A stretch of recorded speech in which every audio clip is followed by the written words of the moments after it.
কিন্তু তাদের সাথে যারা আছে দেখে খালেক হত্যাকাণ্ডের সঙ্গে তুহিন জড়িত, প্রত্যেককে জানে না কে, ঈশ্বর দিবসে জানে না কে যে খালেককে যুব দলের সাংগঠনিক সম্পাদক তাকে হত্যা করেছে, যুব দলের সাংগঠনিক সম্পাদক। তারপরে সে হচ্ছে হাবিবের সাথে, আর সলিমপুর ইউনিয়নের বিএনপির হচ্ছে যে সেক্রেটারি ছিল আনিস শাহ, তাকে হচ্ছে আরিফ বাঙাল হত্যা করেছে, আরিফ বাঙাল তার সাথে। পাকশি ইউনিয়নের যে সভাপতি বানাইছে সে হচ্ছে জাসদ। তারপরে যিনি হচ্ছে উপজেলা বিএনপির উনি সভাপতি বানাচ্ছে তিনি জাসদ, সন্টু চেয়ারম্যান জাসদ। এবং যারা কিছু চোর আছে, কিছু বদমাইশ আছে, যারা কিছু লুটপাটকারী আছে, যারা এই যে চরে বিভিন্নভাবে লুটপাট করছে, তাকে এরা সবাই বিএনপি করার কেউ লোক, তার সাথে যারা আছে কেউ বিএনপি করে।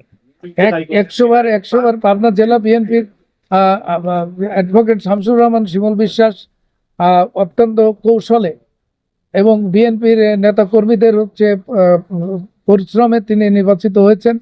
সেখানে হাবিবুর রহমান চেষ্টা করেছিল পাবনার একটা বিপর্যয় আনার জন্য, আর সেলিম রেজা হাবিব আমি অভিনন্দন জানাই। কিন্তু এখান থেকে হাবিবুর রহমানের কল্যাণে আমরা জানি যে তিনি এখানে জিততে চেয়েছিলেন, আর তিনি চেয়েছিলেন সবগুলো হেরে দেন।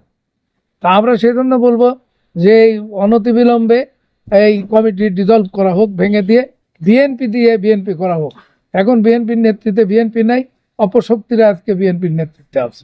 একচুয়ালি নিজেই তিনি আমাকে মনোনয়নের আগে একদিন আসছিলেন, প্রত্যাহারের আগে আমি তাকে বলছিলাম কিভাবে নির্বাচন করব, আপনি যেহেতু প্রার্থী আপনি বলেন, আমি হচ্ছে আপনাকে সহযোগিতা করবো এবং বিএনপি নির্বাচন করবো, বিএনপির বাইরে যাবার আমার কোনো সুযোগ নাই। তো যেহেতু তারেক রহমান বলেছেন যে আমাকে উদ্ধৃতি দিয়ে আমাদের বলেছিলেন যে একই সন্তান, সেই সন্তানের দুইটা মা দাবিদার, দুই মাই বলছে আমার সন্তান। তখন তারেক রহমান উনি বললেন যে বিচারক তখন বললো যে ওই সন্তানকে কেটে দুইজনকে দিয়ে দাও।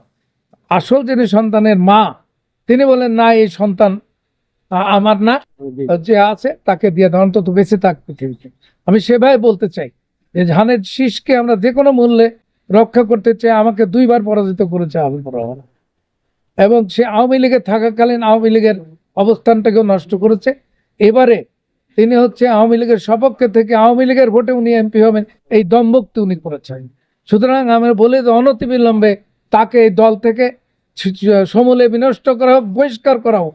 তাছাড়া পাবনা জেলায় বিএনপি আগে তো কোনো গ্রুপিং ছিল, এখন হচ্ছে তাদের নিয়ে গ্রুপিং আজকে তৈরি হয়েছে।